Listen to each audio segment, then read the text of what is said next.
భార్య గర్భంతో ఉన్నప్పుడు గర్భ సంస్కారములు చేస్తారు.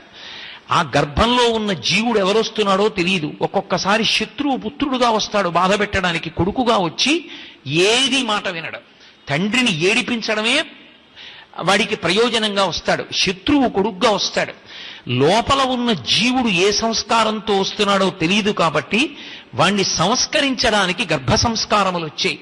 గర్భ సంస్కారములన్నీ చెయ్యకపోతే, అలా చెయ్యనప్పుడు కనీసం శ్రీరామాయణాన్నంతటిని వింటారు. శ్రీరామాయణం అంతా వింటే గర్భిణి స్త్రీ ఆమె సమస్త సంస్కారములను పొందినట్టు. దాని వలన ఉత్తముడైన వాడు వంశానికి కీర్తి తెచ్చేటటువంటి కొడుకు పుడతాడు.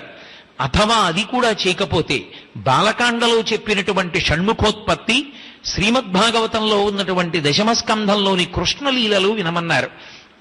అవి రెండూ విన్నా కూడా ఉత్తముడైనటువంటి కుమారుడు జన్మిస్తాడు అని.